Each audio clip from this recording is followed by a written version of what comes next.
Now we're going to actually talk about the specific types of intermolecular forces and the hydrophobic effect. So why are we talking about protein folding so much, by the way? And the real reason is, although this is not the most important, it's a very important biological aspect, but it is one of the easier systems to study to begin with. Easier in terms of imagining the different states, folded and unfolded. But it's complicated in terms of the number of the forces, just the sheer number that we have to consider, which means there's a huge number that change in any protein folding and unfolding process. We have to consider the medium. How does the medium affect the interactions? And what role does water play in all of this?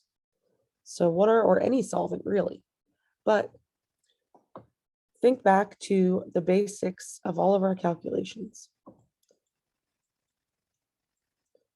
So we can either talk about this version, or we can talk about the Boltzmann distribution.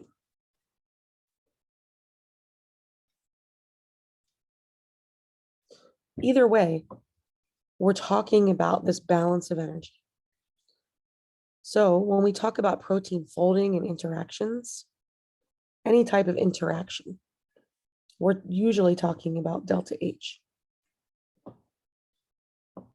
When we're talking about the solvent and we're talking about hydrophobic forces, we tend to look more at the change in the ordering. So now we're going to go in and try to give numerical values to all of this. So we already know that we can measure thermal effects. We can define statistical distribution of our states to get our thermal effects. But what are these forces? So my disclaimer that I wrote here is that it can get really complicated. And in fact, there are many papers trying to understand this right now. If you recall, on one of the first days of class, I showed you a paper. Seems simple enough, trying to figure out the terms H and S to figure out a process, a biological process. But that S can get really complicated. H is no picnic either. There are so many options. And a lot of these forces aren't fully even understood yet. There are papers that spend time just trying to understand what these values are. Where to a chemist with a small molecule, those typically aren't a big deal. So when we talk about our IM forces, we're talking about our H. When we talk about hydrophobic effect, we're talking about S. And when we talk about pKa's, we're actually considering the fact that when we talk about K and acids and bases in a typical chemistry class, we're usually talking about water. We're still going to talk about water, but there's going to be other stuff around. So the concept of pKa is going to change a little bit. And one thing that often surprises people is that the hydrophobic effect is actually about entropy. Usually we think it's about like forces. If something is hydrophobic, doesn't that mean that it doesn't have a strong delta H with water? But there's a lot more to it. When we talk about intermolecular forces, we're talking about potential energy. So if you look at various textbooks, you will either see E equals K plus V or U equals K plus V. U is our internal energy. K is kinetic. So kinetic means the movement of the molecules. V, meanwhile, is potential. So to calculate all the possibilities for changing internal energy, we need to talk about both of those forms. K is all about molecular mechanics and torsion angles, which we will be getting to. Potential energy is all about the IM forces. You can potentially convert to kinetic. That's why it's called potential. If two molecules are repelling, they can push apart, creating more kinetic energy, for example. Or they can pull together if they have strong attractive forces. When we talk about the electric properties of a molecule, we're usually talking about all of the details of this potential energy. The way that the charge redistributes can distort its electron distribution. Molecules can respond to one another differently. It depends on response to an electric field and the medium. So in any physics classes, you've probably talked about this. There's no such thing as an ideal liquid or solid because everything there is interacting with something. The whole point of an ideal gas is it doesn't interact. That's why we call it ideal. It means I don't have to worry about potential. But now, once you're condensed, you have intermolecular forces. We have to worry about K and V. They both come together. And remember that when we talk about atoms and molecules, they typically have partial charges. And I mention that because I know you all took organic. You might remember drawing partial negatives and partial positives. You probably learned it in Gen Chem as well.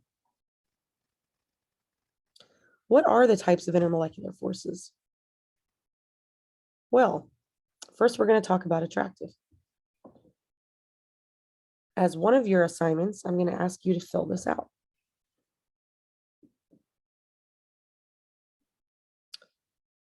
So what affects the strength of the intermolecular forces? We can have ion versus dipole versus dispersion. We have all kinds of different forces depending on the type of molecule. It depends on the size of the charge, right? So ionic forces are usually the strongest. But if you have a molecule that has, say, a +2 charge, that's going to be stronger than a +1 charge, for example. So the type, the size, how far away they are from one another. So we usually are going to talk about this in terms of R. Sometimes it matters what their orientation is, right? So you can have a plus and a minus on one molecule that can organize in 2 ways with another molecule, or even 3 if we consider repulsions. We can think about a molecule lining up the second molecule. So if this is molecule 1, the other one can be anti-parallel to it. That will increase the intermolecular forces between the positives and negatives. Or they could potentially line up like this. And it matters. The strength will be different of those forces. So that's a case where that angle and orientation matters. And of course, the medium. We often talk about the surrounding solvent as something with a dielectric constant. Dielectric constant really means how much something is affected in an electric field. So think about it this way. Let's say I have a vacuum. In a vacuum, there are no charges. So if there's a positive here and a negative here, there's nothing holding those two apart. If they're really far apart, R, then they might not see each other very much. But if they're close together, close enough, and there's nothing holding them back from each other, they're going to have a pretty strong attraction. Now, what if instead of a vacuum, I say, scratch that. Let's put this in water. So I'm going to change a vacuum to water. Well, now there's water molecules in between. They're called the medium because they literally mediate. We know that water molecules have partial charges on them. So you can have your oxygen, hydrogens. These line up. You have partial negatives on your oxygens and partial positives on your hydrogens. So these all line up. These themselves can respond. So I'll align it so that the positive hydrogen, for example, is oriented against the negative charge there. what they do is they sort of surround. Water molecules tend to orient with their positive charge closer to the negatives or vice versa. And that water actually blocks their interaction. So now there's a little bit of an interaction here between that partially positive hydrogen or between the positive and the partially negative oxygen. So now that interaction of the positive to the negative all the way across that distance with all those waters getting in the way, that interaction is not going to be as strong. So all of these matter. And we're going to see that every equation, not every equation matters with angle. So for example, what I just drew below, if those are just point charges, not a complex shaped molecule like a dumbbell here, then it won't matter. But every other term shows up in all of these equations. Let's talk about persistence length of the attractions.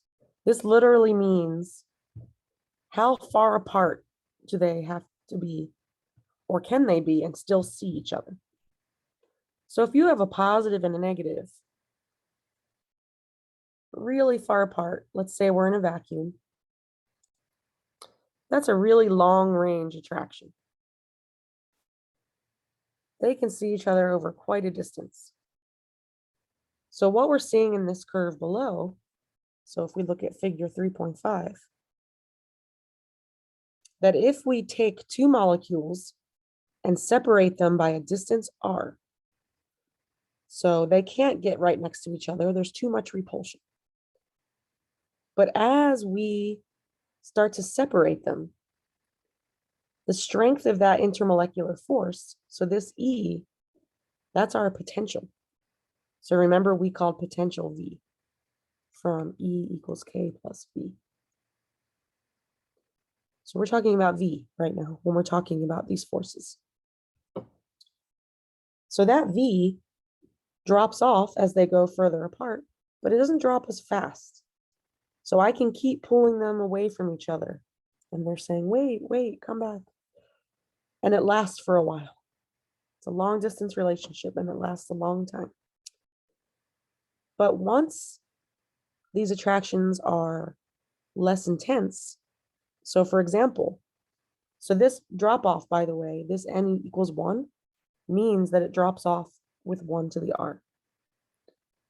So as r gets bigger over the r, gets smaller. So that strength of that intermolecular force drops off somewhat slowly. And this is for the strongest type of interaction. So that's a positive, negative, charge. This is ionic. What about charge dipole? So that's the next one in line of strength. That's an ion dipole. It's a little bit less strong. So what I would do is replace this molecule. Instead of being, say, a full negative, one of them is an ion, and one of them is going to be partial. So instead of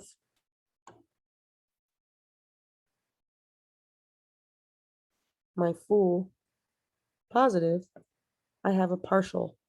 Instead of my full negative, I have a partial negative and a full positive. So they're not going to attract as strong as the 1 over r or the charge or ion. But now, as you start to pull them apart from each other, they say, you know, that attraction was pretty weak anyway, and it gets weaker and weaker as you pull them apart. So in fact, if we look at that in terms of an n equals 2, that would fall somewhere in here. That would be our n equals 2. So we call that, it's a little bit less long range, right? They still see each other from across the room, but not as much. Then we go down each one as the strength of the interaction gets weaker. Dipole, 1 over r to the 3rd. That drops off faster, etc. Dispersions. Dispersion is the weakest fluctuating dipoles. That's 1 over r to the 6th, so that's pretty weak, relatively. They have to be pretty close to see each other. Now, one thing that's important is we usually only talk about attractions, because when we're talking about solubility and stuff in chemistry, we don't normally have stuff jammed right up against another one. But the reality is, in a molecule, a compact macromolecule, we're going to definitely see repulsions. Repulsions can get very, very strong. And you only see, so if we have our macromolecule with all this structure, you're going to see some repulsions between the parts that are folded up tight together. So there's going to be a repulsion there. They're really close.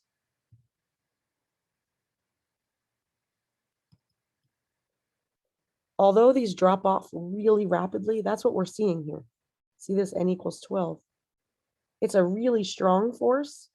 That is like trying to overlap nuclei. If molecules get really, really, really close together, they are going to repel and do so with strength. But the repulsions only matter when they're really close together. So those drop off quickly. So when we say intermolecular forces in Gen Chem, we're usually just talking about attractions. So all of those account for attractions. The reality is we also have to consider repulsions. We don't normally separate them by type. There's just one type, the get away from me type.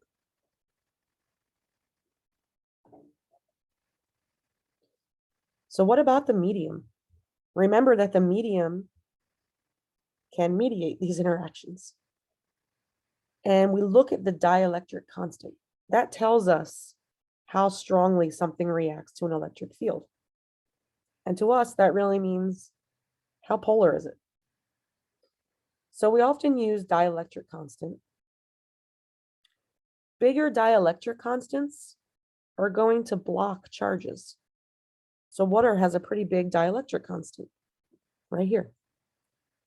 That means if I put 2 charges in there, they're going to orient around those charges and kind of block it.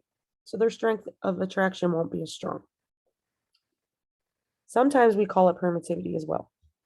It's the same meaning. Usually different texts use permittivity versus dielectric. So the value that we most commonly use is called the relative permittivity. It's a squiggly E with a little r subscript. That basically means what its actual permittivity is versus a vacuum. So remember, a vacuum has nothing that blocks. Vacuum, we assume, we call that value 1 in terms of the ratio. So ER is 1 in a vacuum. But the actual value for E naught is 8.854 times 10 to the minus 12. This is a Coulomb squared divided by Newton meter squared. And we could also write that in terms of joules. A Newton times a meter is a joule. So if you combine one of these meters with the Newton, you end up with a joule meter. So we're looking at these charges and this energy between, and we're looking at the distance between them. So it depends how the question is worded, whether we're going to actually use the value or the relative. Often we're provided with the relative in a table. So that's what you're looking at right here. If you see numbers, this just says dielectric constants. And it gives their various temperatures. But these numbers we're assuming are relative. They're often not stated as so. So that means it's the number, its actual permittivity, divided by this E naught. So it's E divided by E naught. If you see numbers like times 10 to the minus 12th, then we're looking at the actual permittivity. So how do we calculate all of these intermolecular forces? Let's just look at our strongest one. It's ion-ion.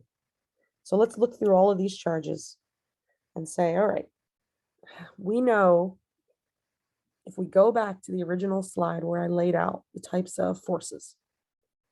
Okay, we're looking at ion. That's the strongest one. But it matters what the size of the charge is, how far away. So we're going to see charge, separation distance, medium. Angle doesn't matter because they're just point charges. And remember, these fall off with 1 over r. So that's really what these equations mean. There's nothing, you've probably seen these in physics. This is the Coulombic potential energy of 2 charges. And what it literally says is Q is the size of the charges. So remember, larger charges interact more. And I really like to break down equations so they don't look suspicious or mysterious. It's literally saying, well, take your 2 charges. So let's say we have sodium chloride. Then Q1 is +1. Q2 is -1. Then we have our permittivity. It is usually, we usually have to look up relative and multiply it by E0 to get the actual permittivity. So that's the medium. The higher that medium's permittivity, the lower the potential energy, which makes sense. And then we have this 1 over r dependence. So voila, we have all those points together.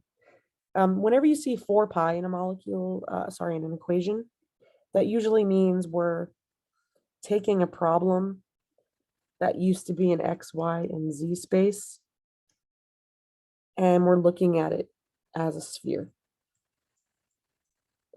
So anytime you see that 4 pi tacked onto an equation, that's where it came from. So which responds more to an electric field, water or lipids? So the answer here would be water. Water does, because it has the higher permittivity. That's what it means. Lipids usually have permittivities around like 10. That's the relative.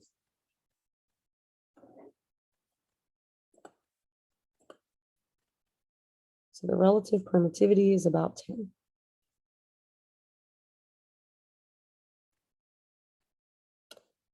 Okay, and when we look at lipids, that's about 10. Water is, we know that's 78. Lipids are not very polar, so they're usually considered nonpolar. They might have polar groups on the end, but in general, they don't respond strongly to a field. So that means if I happen to have 2 charges or 2 lipids, charges amongst 2 lipids. So let's say we're looking at a cell wall. So we have a cell wall. We have this nonpolar medium. We have a positive here and a negative here. That charge interaction is much stronger. So it's really interesting when you look at cell walls and interaction across nonpolar medium. That's part of why they can see each other so well. Those lipids don't block the field. They're not going to organize like water does around those charges. So water is a mediator in biological systems where lipids are not. Lipids actually don't get in the way.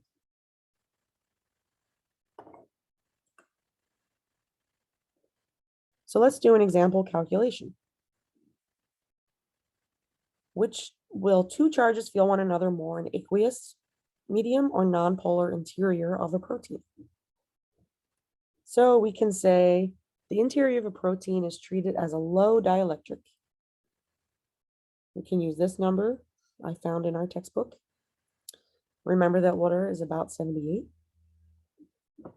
The energy of the interaction between a partial charge of negative 0.36 on the nitrogen atom of an amide group and the partial charge of positive 0.45 on the carbonyl atom at a distance of 3 nanometers in vacuum. So we want to actually look at these two partially charged atoms, their intermolecular force through space, first in a vacuum, and then we're going to talk about what happens in water and in the protein interior, which is nonpolar. So what we do, we're looking at electrons. We need to actually have the charge in terms of coulombs. So whenever we have these charges, we actually take. So if I tell you the charge is for sodium, for example, would be +1, that simply means 1 times 1.602 times 10 to the minus 19th coulomb. So if I have a partial charge less than 1, these are partially charged negative 0.36, I need to take these two numbers, these two charges, and if you look over here, we've multiplied them together, and each one of those is multiplied by the 1.602. However, I squared it. So instead of multiplying negative 0.36 times it, and then 0.45 times it, I simply wrote each of the individual partial charges multiplied by the square of the Coulombic charge per electron. And on the bottom, we are dividing it by this values multiplied. Remember, we have 4 pi times E, and we are going to multiply that by E naught, 8.854 times 10 to the minus 12, and we're multiplying it by this distance. Make sure we have it all in meters so our units work out. So once we've included this Coulombic charge, negative 1.2 times 10 to the minus 20 joules is our overall charge of that molecule. We can convert it into kilojoules per mole simply by taking that value and multiplying it by Avogadro's number. So that's our conversion to get from joules to joules per mole. And then, of course, it's multiplied again, divided by 1,000 to get kilojoules. So this number, negative 7.5 kilojoules per mole, this is the charge that these molecules would feel in a vacuum. If you're inside of a protein interior, all we would do, this equation would all be the same, except for this 8.854 area here. We would also be multiplying that by E naught.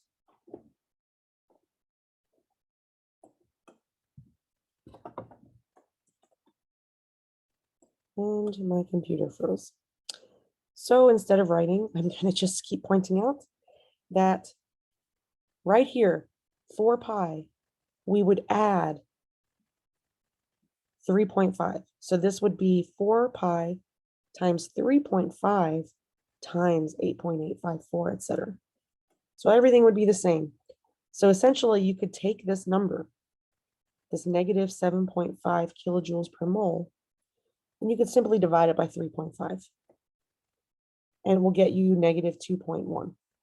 So I didn't have to do the whole calculation all over again.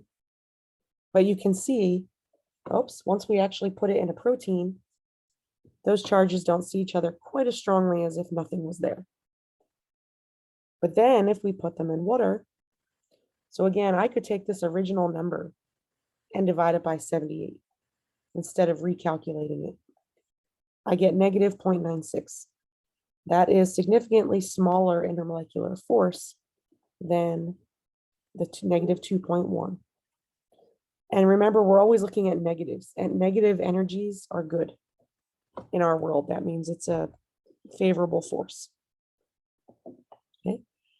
So not only this, so we have stronger forces, but as a note, because there are so many close interactions in biological materials, repulsion terms are often included for more realistic calculations.